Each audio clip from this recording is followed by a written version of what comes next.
So I'm gonna cut off the bow. My name is Matt.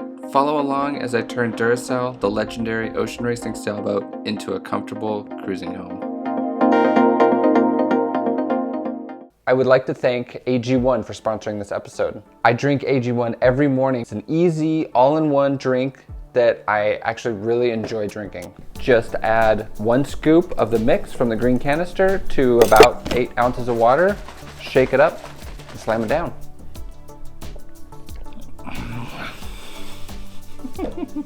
I feel good knowing I'm getting all my nutritional needs met for the day, and it gives me extra energy to do my daily workout, including old chain plate curls, mast lifts, and of course inspector pumps.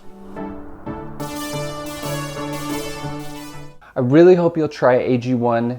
It really helps me feel like I'm taking a little bit better care of myself in an easy way every day.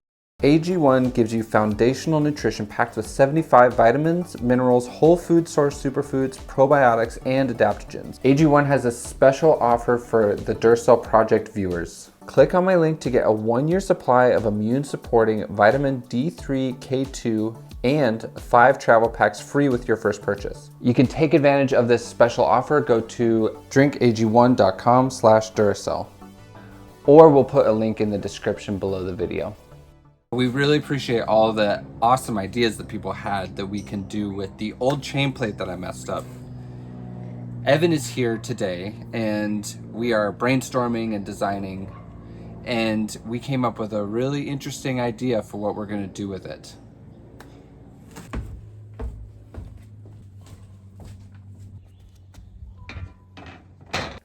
Right, so one of the next projects down the pipeline is the bowsprit. And the bowsprit on Duracell is going to serve a couple functions. It's not only going to project the spinnaker out, get the spinnaker out to the end of an asymmetrical spinnaker out to the end of the bowsprit. It's also going to carry the anchor roller. And so the brilliant idea that Evan had while he's been here is we have this old chain plate that is unusable. It's only the top that's bad. The bowsprit has to be super strong, and so it would make a perfect kind of foundation, give the bowsprit its strength for both upward forces from the spinnaker and downward forces from the anchor roller. That's kind of where we're starting here, is fitting the old chain plate to make the bowsprit, and I'll let Evan talk about how we're going to make the anchor roller work as well. We needed to figure out a spot to hang the anchor from, and this is a cardboard-aided design mock-up of a 40-kilogram Rockna Vulcan anchor.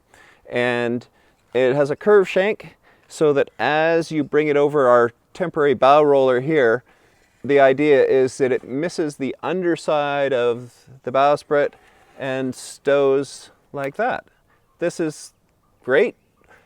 But we have one complication is right about where Matt's knee is a new carbon chain plate for the Code 0.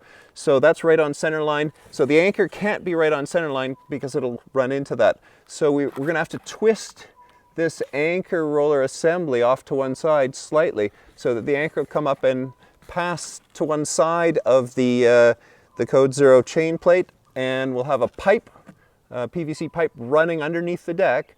And then the windlass will be further aft, so that moves weight out of the bow, which is good for performance.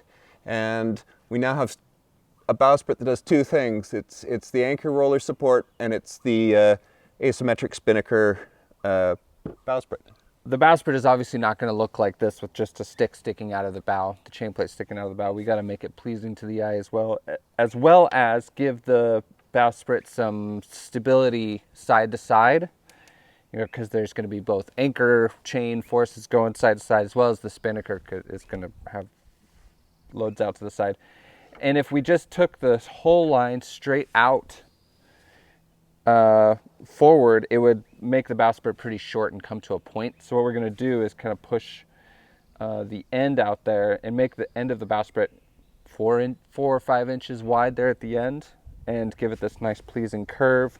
It'll be a place to stand on out there, and it'll look really good. So this is not what it's going to look like. It's going to look a lot cooler than this. Went back to the drawing board to flesh out the design a little more.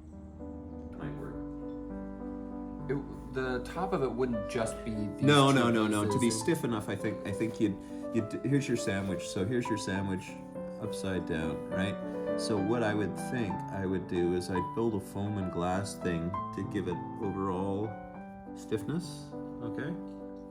And then I'd glue on the carbon strips Totally. on top. It's going to be it'll be shaped like Oh, this. that's right. It's skinny now. Yeah. Right. Okay, so it's shaped. Actually, you'd be better off moving the stay. Yeah. And I said, okay, if I use 6,000 kilograms just as a number, that's the safe working load.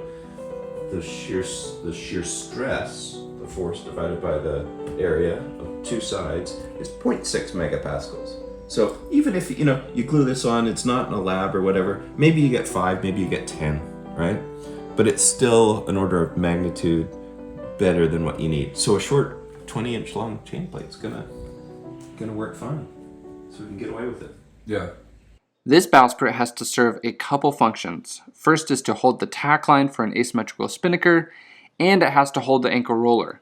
These two functions literally work in opposite directions, and the loads can be huge for both. So this sprit has to be very robust. I had a couple of criteria for it as well. First was I don't want a bobstay. This is a line that goes from the knuckle of the bow to the end of the sprit to hold it down, opposing the loads of a spinnaker. I don't want one because they can get in the way of deploying and retrieving an anchor. Second, I wanted a fixed bowsprit. I am not super interested in retractable bowsprits, especially on boats this size. I am allergic to moving parts, so if I can avoid those, it's all for the best. Initially, I took our inspiration from modern production boats that are coming standard with fixed bowsprits. They are built simply and look good on the boat, but I wasn't a big fan of the anchor coming through the sprit and the anchor chain being on top of the deck. Something I'm trying to do is get the anchor chain as far aft in the boat as possible, and having chain drag across 6 feet of deck didn't sound good to me. Evan pointed out that the newer European models are storing the anchor underneath the sprit, and the chain is running under the deck. This is very nice. So we did some drawing and came up with a plan. The project will be building 3 major parts that will all work off of each other. To get rid of the bobstay, we'll install a knee on the stem that will take loads both up and down. That knee will be part of a larger piece that is actually 2 knees, one forward of the sprit and one larger one aft that holds the chain plates for the forestay and code 0. The sprit will be built out of foam, carbon, and fiberglass and extend about 30 inches forward of the bow and be laminated to the aforementioned knee. And lastly, the anchor roller will be built on the bench out of composite as well, and molded to the underside of the sprit. So I'm going to cut off the bow. A few weeks ago, my mom and I took off the plate that was on top of the bow that held the old bowsprit, and found that inside there, that is not the true bow, it's a false bow, so it's solid foam about 8 inches forward of the actual stem. And it was all full of water, so I dug out a whole bunch of wet foam, and for the new bowsprit assembly, there's going to be a big gusset that attaches to the stem, and so we're going to cut it off and build the bowsprit, the chain plates that go for the code 0 and the forestay, and then we'll put it back on. Yeah, fun project for the Sunday afternoon, cutting off the bow. It was Evan's idea.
tell how thick the laminate is in there on those bullet holes?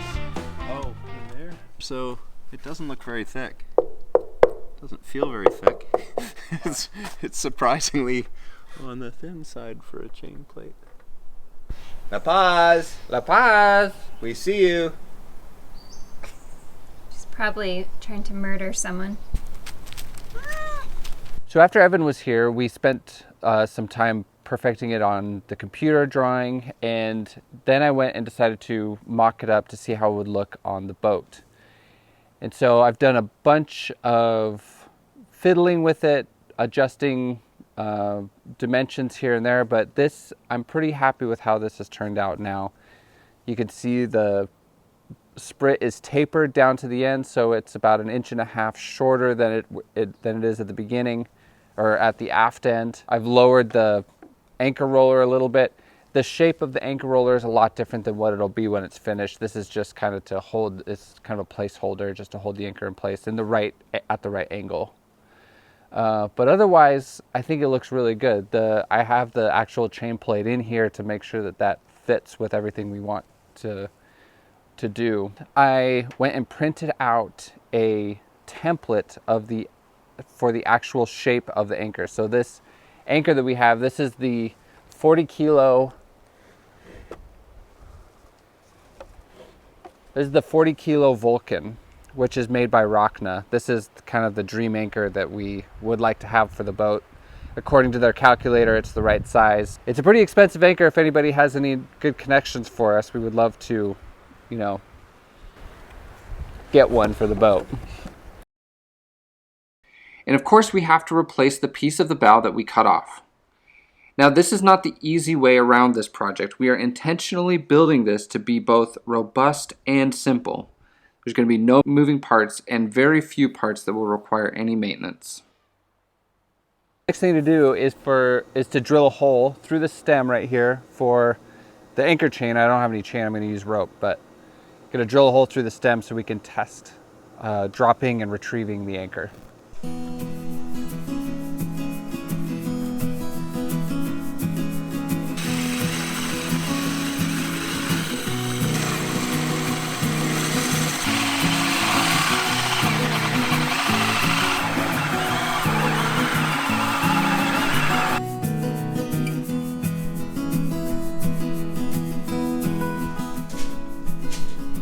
So I'm up here, I got the anchor rode.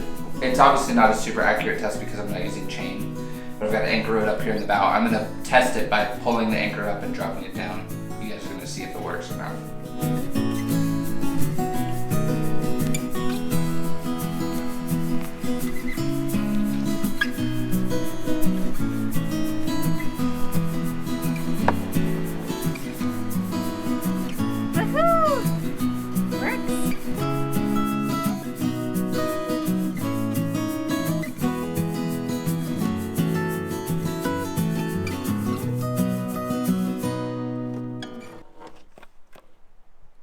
So I'm pretty happy with how this has turned out so far.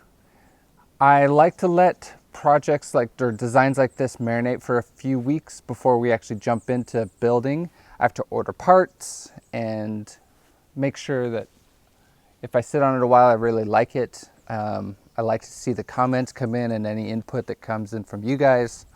So we have the cockpit to finish next week, and then we'll get into a different project the week after, but we'll be getting into building this bowsprit very soon.